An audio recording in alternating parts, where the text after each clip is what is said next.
A guilty plea, 135 days in jail, but that wasn't the punishment that changed his life. Judge Stephanie Boyd delivered one warning that silenced the courtroom. After this conviction, deportation was waiting. One mistake, and his future in America was over. 96 and 2025 CR 014167, State versus Melissa Renee Paez. Can I have parties announced for the record? Trey Maurer for defendant. All right. And are you Ms. Paez? Yes. Counsel, in each cause number, have you received all discovery and did you review it with your client? Yes, Your Honor. Court will find that the state is in compliance with discovery. In each cause number, Ms. Paez, did you review the application for deferred adjudication or community supervision with your attorney? Did you understand it? Yes. And did you sign it? In each cause number, did you review the true bill of indictment with your attorney? Did you understand it? Yes, sir. Counsel, do you waive the reading of the indictment? We do. State, are you proceeding on the indictments as presented in cause number ending in 9-6? No, Your Honor, state moves to waive the enhancement allegation as well as count 2 and proceed solely on count 1.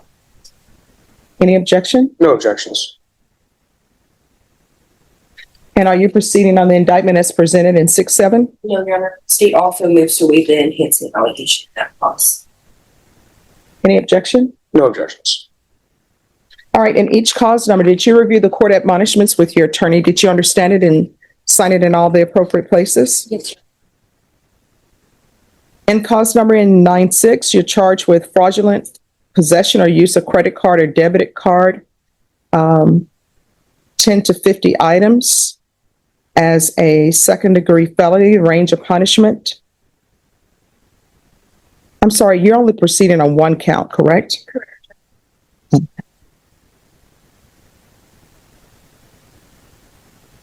Okay, it's just the way it's printed out. We're good though.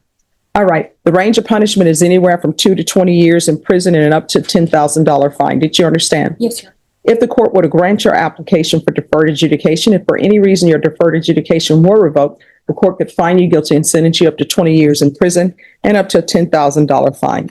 And the cause number ending in 6-7, you're charged with false statement to obtain property or credit, $30,000 to $150,000 as a third-degree felony. Range of punishment is anywhere from 2 to 10 years in prison and up to a $10,000 fine. If the court were to grant your application for deferred adjudication, if for any reason your deferred adjudication were revoked, the court could find you guilty and sentence you up to 10 years in prison and up to a $10,000 fine. Did you understand? Yes, sir. In each cause number, you have a right to jury trial, a right for you or your attorney to cross-examine and confront any witnesses. The state would call him the right to remain silent. By entering this plea, you're giving up those rights. Did you intend to give up those rights and enter into a plea in each of these cause numbers? Yes, sir. Counsel, in each of the cause numbers, has your client been able to provide you with any defenses? She has. Do you believe she has a rational as well as a factual understanding of the charges against her? She does. Do you believe she's currently competent and was legally sane at the time of the offense? I do. Ms. Paez, in each of the cause numbers, has anyone threatened you, coerced you, or placed you in fear to get you to enter the plea? No. Anyone promised you anything other than the plea? No. Are you satisfied with the way you've been represented? Yes, sir. If you're not a U.S. citizen, by entering into these pleas, you will be deported, denied naturalization, or reentry. Did you understand? Yes, sir. In each cause number, the court will find that defendant has knowingly and voluntarily waived her right to jury trial. In each cause number, the state is waiving the enhancement. And in cause number ending in in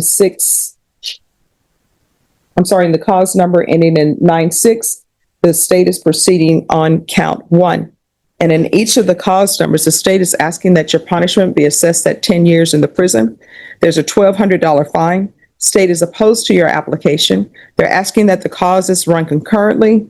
They're taking in consideration 2025 CR 014168, 2025 CR 015020, and 2025 CR 015019. Did you understand that to be the plea? Defense? Yes, Your Honor. State? In each cause number, did you review the waiver of appeal paragraph? Did you understand it and sign it in both places? Yes, sir. By signing that, you're waiving your right to appeal. The only items that can be appealed are written pretrial motions that have been filed, heard, and ruled upon by the court. Did you understand? Yes, sir. Counsel, have there been any such motions? There are not, Your Honor. And the cause number ending in 6-7 outside the agreement, There's to be no contact with Mission Mitsubishi at 9800 San Pedro, and there's to be no contact. Did you understand those were recommendations from the state, and the court does not have to follow that recommendation? Then in cause number 2025 CR 008396 to count one, how do you plead? Guilty. And in cause number 2025 CR 014167, how do you plead? Guilty. State, in each of those cause numbers, do you have any evidence to support the plea? Yes, Your Honor. State offers States Exhibit 1 and all attachments in both causes. No objections. All right, state, you may be excused. In each cause number, did you review the waiver and stipulations with your attorney? Did you understand it and sign it in all the appropriate places? Again, did you understand you have a right to jury trial, a right for you or your attorney to cross-examine and confront any witnesses the state would call, and the right to remain silent? Yes. Did you understand that today the state will be presenting evidence in the form of witnesses' statements and police reports, but most importantly, there'll be no live testimony? Did you understand? Yes. Court will find that defendant has knowingly and voluntarily waived and consented to stipulation of testimony and stipulations. Court will accept into evidence States Exhibits 1 and attachments and review the same.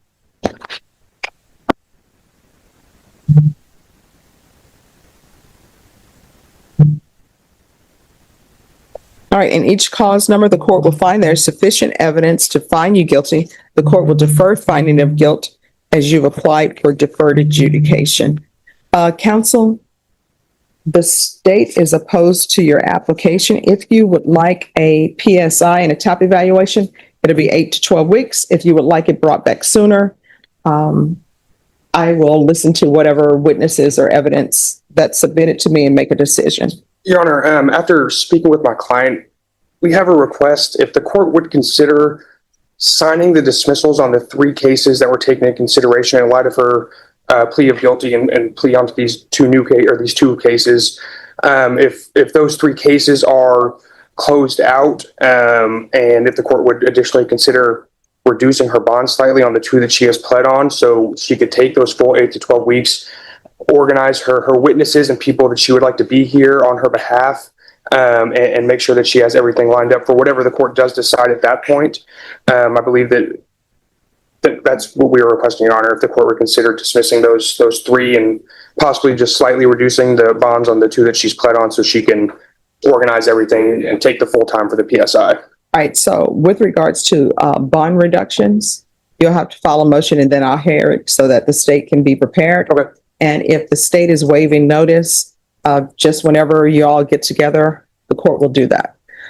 Now, with regards to the dismissals, any objections to the court signing the dismissals now, or? Object, Your Honor, because that is something that ensures or will be dealt with at the resolution depending on what this court does. And maybe I should have discussed this with you beforehand. If I may say, Your Honor, I've understood previously that if someone enters a plea and then does not return, that that plea can be, the court can say we're not going to accept the plea and that the full range is open. I believe that on its own will be sufficient to guarantee that she'll be here, and she'll accept whatever the court decides at that point. All right, so this is what I can tell you all. This is new to me. With regards to the court signing the dismissals, the signing of dismissals to the court appears to be a part of your plea bargain agreement. And until the plea bargain agreement is accepted by the court, which it hasn't been accepted, right? The only thing that I'm doing is memorializing for the record that this is your plea bargain agreement. I have not accepted it yet. However, again, it's novel to me. If somebody brings me some case law that says that the court can make a decision with its own discretion to dismiss cases if a plea bargain agreement has been entered to but not accepted by the court, I'll consider it. But my understanding of the law is that unless the state says they're in agreement to these cases being dismissed now, they're really not to be dismissed now, because your plea bargain agreement, I haven't even accepted it yet and entered a sentence. I've just accepted the contract that you want to enter into. Do you understand? All right. So, but again, if somebody brings me case law that says something differently, I'll review it. I never said I know everything. We take a quick step back just so I can discuss with my client very briefly, Your Honor. Sure. And then let me know if you all want the 12 weeks or not, 8 to 12 weeks or not. Thank you, Judge. All right. So are you asking that the PSI be waived? All right. And then with regards to TAP evaluation, are you asking that that be waived as well? Is it going to be the same wait time, Your Honor?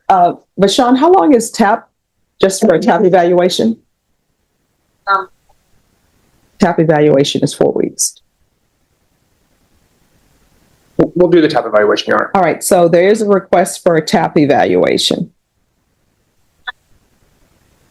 It's in both cause numbers. It's 2025 CR 014167 and 2025 CR 008396. All right, Ms. Ferguson, what date? Yes. And Ms. Abrams, if they can expedite that and maybe get it to us sooner than 4 weeks, we'll try. I can do February 25th. Oh, I'm sorry, the 26th, Judge. February 26th. And if for some reason, if they're able to do it sooner, they'll let your attorney know. Yeah. All right, you're welcome. Is there anything else? Nothing from convention. All right, with that, we'll close the record. Thank you, Your Honor. Court is calling 2025 CR 011541 and 2025 CR 011452, State versus Lennon Cortez. Can I have parties announced? State. Charles Blunt for Mr. Cortez. And are you Mr. Cortez? Counsel, in each of these cause numbers, have you received all discovery and did you review it with your client? Yes, Judge. In each cause number, the court will find that the state is in compliance with discovery. Are there any applications? No, Judge. In each cause number, Mr. Cortez, did you review the true bill of indictment with your attorney? Did you understand it? Counsel, in each cause number, do you waive the reading of the indictment? We did. State, in each cause number, are you proceeding on the indictment as presented? The cause ending in 4-2, state moves to proceed on the lesser included offense of possession of a controlled substance, PG2 less than 1 gram. No objection.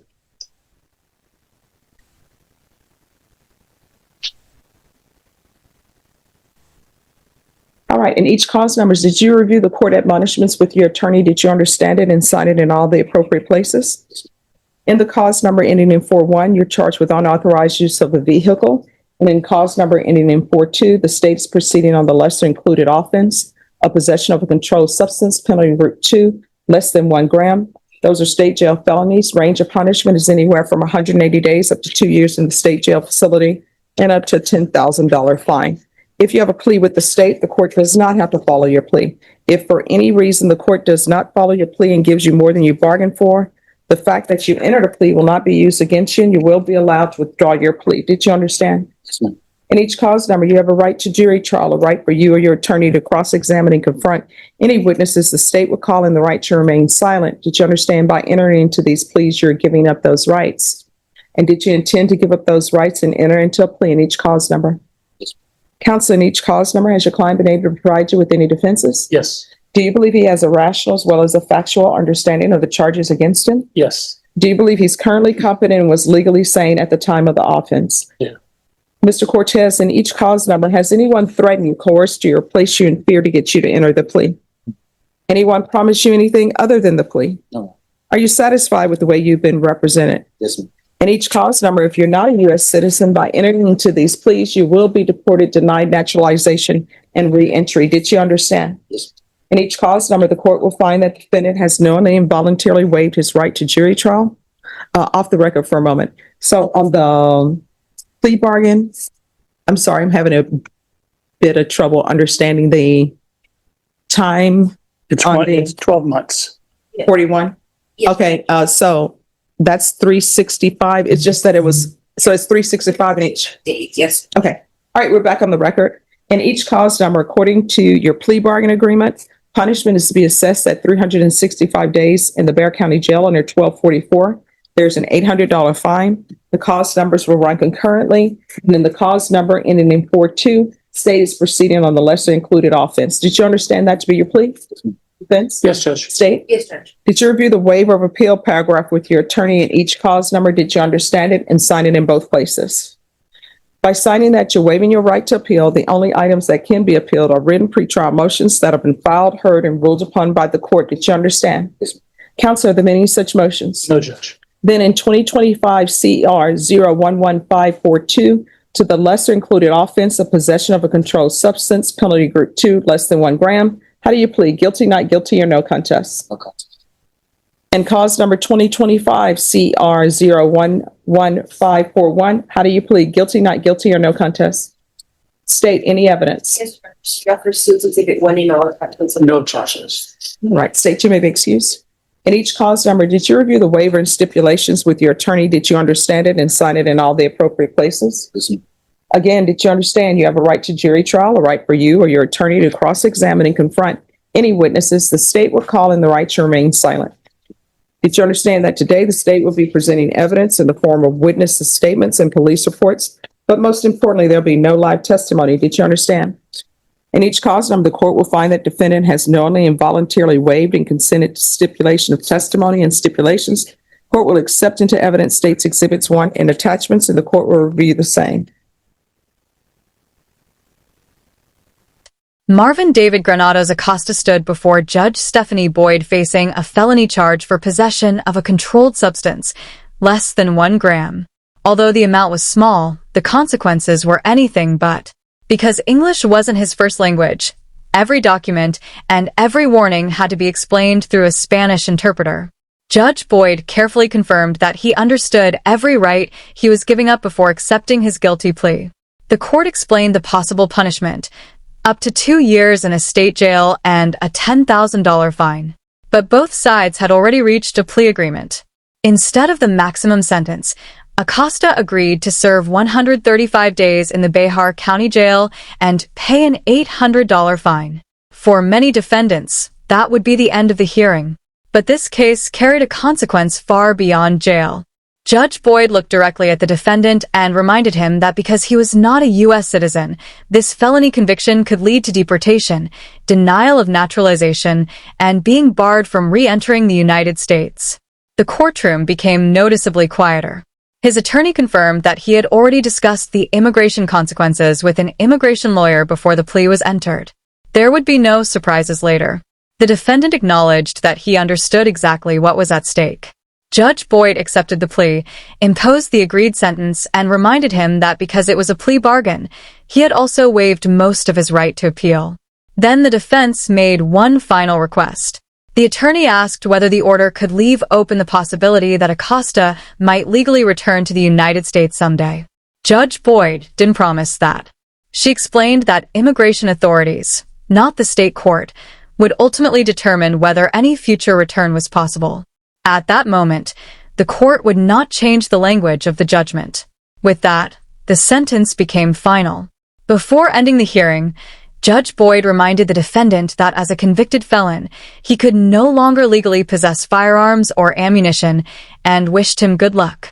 The hearing lasted only minutes, but it showed how single felony conviction can affect far more than jail time. For some defendants, the sentence doesn't end when they leave the courtroom. It can permanently reshape where they are allowed to live, work, and build their future. Sometimes, the harshest consequence isn't the time behind bars. It's everything that comes after. The last one was 541. All right, thank you. Then the next cause number we'll proceed in will be 2025 CR 011542.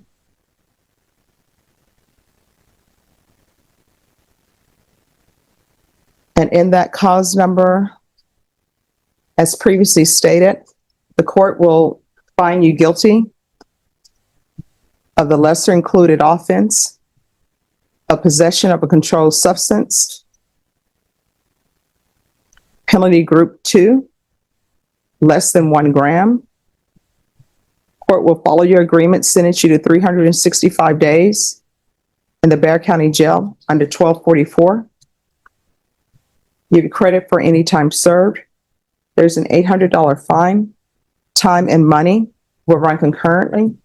And this will run concurrent with 2025 CR 011541. Is there anything else with regards to sentencing under that cause number? No, Judge. And each cause number, did you review the document entitled Trial Court Certification of Defendant's Rights to Appeal with your attorney? Did you understand it and sign it? Yes, ma'am. Because these are plea bargain agreements, because I followed your plea bargain agreement, and because you waive your right to appeal, you do not have the court's permission to appeal. Because these are felony convictions, you're not allowed to own or possess any weapons or ammunition. If you have a question over what that is, you'll need to speak to an attorney. Do you understand? Right. All right, we can go off the record. Here's the thing. At the jail, I know sometimes people think they're getting 2 for 1 or 3 for 1. I'm not in charge of 2 for 1 or 3 for 1. So if the jail decides not to give you credit of 2 days for every day you spent, you can't come to me for that because I have no jurisdiction over that. The only thing I can tell you is I've sentenced you to 365 days, and that's my sentence. You understand?